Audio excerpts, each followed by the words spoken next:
Welcome to my YouTube channel. This is the playlist of rapid revision. आज हम देखेंगे joints of the upper limb. Joints में हम पहले ये देख लेते हैं कि कौन कौन से जो हैं वो हमारे पास जॉइंट्स हैं। This is the region of the neck. ये हमारे पास मैन्यूब्रम स्टर्नम है। This is the first rib. ये आप देख सकते हैं, this is the glenohumeral joint और इसको शोल्डर जॉइंट भी कहते हैं। ये हमारा शोल्डर का रीजन है। This is the arm region जहाँ पे हमारी ह्यूमरस प्रेजेंट है। This is the thoracic wall जो कि थोरैसिक कैविटी को कवर कर रही है। This is the elbow joint. ये हमारा फोर आर्म का रीजन है जिसमें रेडियस होती है बोन हमारी, और हम दूसरी हमारी बोन होती है ulna. This is the wrist joint जिसमें हमारी कार्पल बोन्स होती हैं और रेडियस जो कि रिस्ट जॉइंट बनाती हैं। And this is the hand region. ठीक है, ये मैंने आपको बता दिया। Next we will discuss the joints of upper limb. हम क्या क्या डिस्कस करेंगे? Shoulder girdle. Shoulder girdle mean ring, क्योंकि शोल्डर एक रिंग बनाता है ना, क्योंकि ये मल्टी एक्सिल जॉइंट है, हमारा साइनोवियल जॉइंट है। नेक्स्ट वी हैव, हम जो डिस्कस करेंगे वो है shoulder joint, then elbow joint and the wrist joint. This is the proximal joint और this is the distal joint, carpometacarpal joint, metacarpophalangeal joint and the interphalangeal joint. Joints of shoulder girdle, there are two joints in the shoulder girdle. First is the sternoclavicle joint and second is the acromioclavicular joint. और ये दोनों जो है वो clavicle की मदद से help से बनते हैं। ये मैंने बता दिया आपको, शोल्डर गर्डल है ये। This is the glenohumeral joint, elbow joint, radio ulnar joint जो यहाँ पे बना रही है दरमियान में। This is the wrist joint, it is the hand, arm, radius and the ulna. This bone is humerus present in the arm. This is the clavicle and behind is the scapula. Sternoclavicular joint की अगर हम बात करें, first is the sternoclavicular joint. इसकी classification क्या है? It is a synovial joint, poly axial है, saddle joint है। It is very important for MCQs।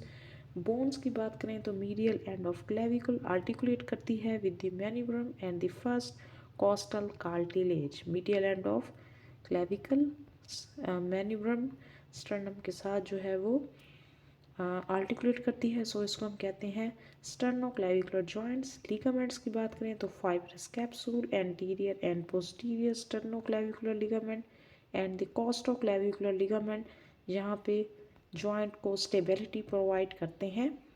This you can see is a sternoclavicular joint, it is present on the medial side. ठीक है, यहाँ से clavicular का medial and और मैन्यूब्रम मिल के क्या बनाते हैं? Sternoclavicular joint and it is the saddle joint. ठीक है, प्लेन सैडल जॉइंट है ये। And this bone is sternum, इसको हम ब्रेस्ट बोन भी कहते हैं। एक्रोमियोक्लेविकुलर जॉइंट की बात करें तो ये भी हमारे पास साइनोवियल जॉइंट है, नॉन एक्सियल है। और ये प्लेन जॉइंट है, वो हमारे पास सैडल जॉइंट था। स्टर्नोक्लेविकुलर जॉइंट एंड एक्रोमियोक्लेविकुलर हमारे पास प्लेन जॉइंट है।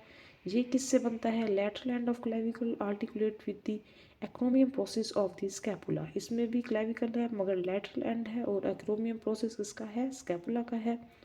और लिगामेंट जो इसके अंदर स्टेबिलिटी प्रोवाइड करता है वो है acromioclavicular ligament associated with the movement of scapula. This is the acromioclavicular joint present on the lateral side. ये हमारा एक्रोमियम प्रोसेस ऑफ द स्कैपुला है, ये हमारी क्लेविकल का लेटरल एंड है। And this is the glenohumeral joint, ये glenoid cavity है, ये ह्यूमरस का हेड है। ठीक है, नेक्स्ट मूवमेंट्स की बात करें तो इसमें elevation and depression of scapula, इसकी मूवमेंट में आती हैं प्रोट्रैक्शन एंड रिट्रैक्शन आती हैं, forward and backward rotation of scapula, क्योंकि स्कैपुला इसके अंदर जो है वो स्कैपुला की आर्टिकुलेशन है, तो ये सब जो है वो स्कैपुला की मूवमेंट में इसका रोल है। ठीक है, next joint is the shoulder joint, जिसको हम ग्लिनोह्यूमरल जॉइंट भी कहते हैं। It's important for MCQs। ये हमारे पास साइनोवियल जॉइंट है, पोली एक्सियल जॉइंट है, ये मल्टीपल एक्सिस में इसकी मूवमेंट है। This is the ball and socket joint, और इसमें बोन्स कौन कौन सी हैं? Head of the humerus articulate with the glenoid cavity of scapula. ठीक है, ये सब जो बातें हैं it's very important for MCQs।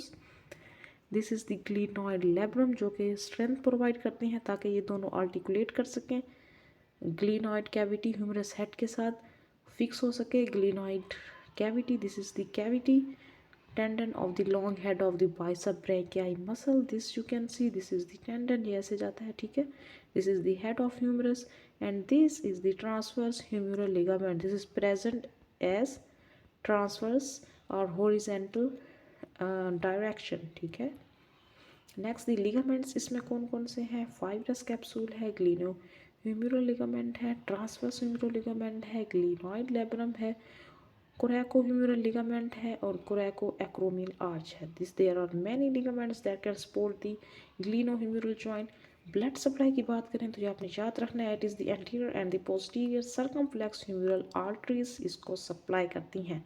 Nerve supply की बात करें, there is axillary nerve, axillary nerve हमें सप्लाई करती है डेल्टॉइड को, और अगर एक्सिलरी नर्व डैमेज हो जाए तो डेल्टॉइड जो फंक्शन परफॉर्म करता है दैट इज़ द एबडक्शन, वो हमारे पास लॉस हो जाता है। Suprascapular nerve and the lateral pectoral nerve जो कि पेक्टोरल मसल्स को सप्लाई करती है। मूवमेंट्स कौन कौन सी होती हैं शोल्डर पर? Flexion, extension, abduction, adduction, medial and lateral rotation and the circumduction जो कि 360 डिग्री पर होती है। अप्लॉइड एनाटॉमी की बात करें तो हमारे शोल्डर में शोल्डर की डिस्लोकेशन हो सकती है। क्लिनिकल एनाटॉमी की बात करें तो हमारे शोल्डर की डिस्लोकेशन है very common, and the condition that is the frozen shoulder, it's also very common. shoulder dislocations कौन कौन सी हो सकती हैं? this is the normal shoulder anatomy and this is the anterior dislocation and this is the posterior dislocation and the most common dislocation is the anterior dislocation. normal joint ये आप देख सकते हैं, this is the adhesive capsulitis जिसमें जो है वो capsule की इन्फ्लेमेशन आप देख सकते हैं, और it's also called frozen shoulder.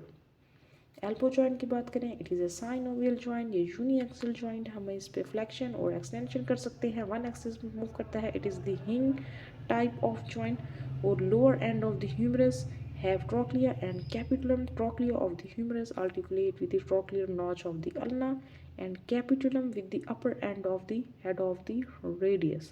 humerus के नीचे दो ends होते हैं, one is the trochlea, one is the capitulum. जो ट्रॉक्लिया होता है वहाँ से अल्ना अटैच होती है और कैपिचुलम से जो है वो रेडियस अटैच होती है। It's very important to remember. This is the anterior view and this is the posterior view of the elbow joint. यहाँ पे ट्रॉक्लिया है, यहाँ पे अल्ना अटैच होती है, दिस इज़ द कैपिचुलम, यहाँ पे रेडियस अटैच होती है। This is the olecranon process you can see. और हमारी एल्बो जॉइंट जो है वो ह्यूमरस का जो है वो ट्रॉक्लिया एंड अल्ना बनाती है। रेडियस हमारी डिस्टल एंड पे जाके रिस्ट जॉइंट फॉर्मेशन में रोल प्ले करती है। लिगामेंट्स कौन कौन से हैं? Fibrous capsule, ulnar and radial collateral ligament. Blood supply की बात करें तो anastomosis of branches of brachial, ulnar, radial and profunda brachii arteries. Nerve supply की बात करें तो मस्कुलोक्यूटेनियस नर्व जो कि हमारे आर्म के सब मसल्स को सप्लाई करती है, and the radial nerve and the ulnar nerve. Movements की बात करें, एल्बो पे हमारे जो है वो यूनी एक्सल जॉइंट है तो इस पर फ्लैक्शन एंड एक्सटेंशन की मूवमेंट होती है। Haploid anatomy, it's is the tennis elbow जिसको हम लेटरल एपिकॉन्डाइलिटिस कहते हैं, एंड द कॉल्फल एल्बो जो कि बिल्कुल उसके अपोजिट है is the medial epicondylitis and the carrying angle elbow. Tennis elbow में क्या होता है? हमारे लेटरल एपिकॉन्डाइल में इन्फ्लेमेशन हो जाती है हमारे एक्सटेंसर, रिस्ट एक्सटेंसर के ओवर यूज़ की वजह से, ठीक है। This is the extensor muscle, this is the radius bone on the thumb side and this is the ulna bone on the little finger side. और ये टेनिस एल्बो में हमारे रिस्ट एक्सटेंसर के ज़्यादा यूज़ होने की वजह से इन्फ्लेमेशन हो जाती है एक्सटेंसर्स में, ठीक है। Tennis elbow also called lateral epicondylitis causes pain on the outside of the elbow. Outside of the elbow pain होता है, while the golfal elbow also called medial epicondylitis and the pain on the inside of the elbow. This is the difference, very important. Abnormalities of the carrying angle, अगर हम बात करें तो there is a cubital varus जिसमें angle decrease हो जाता है, this is the normal angle, and there is the cubitus valgus जिसमें एंगल इंक्रीज हो जाता है। Any variation of the angle more than 15 degree is called cubitus valgus and less than 5 degree is called cubitus varus. Very important, आप ये note down कर लें।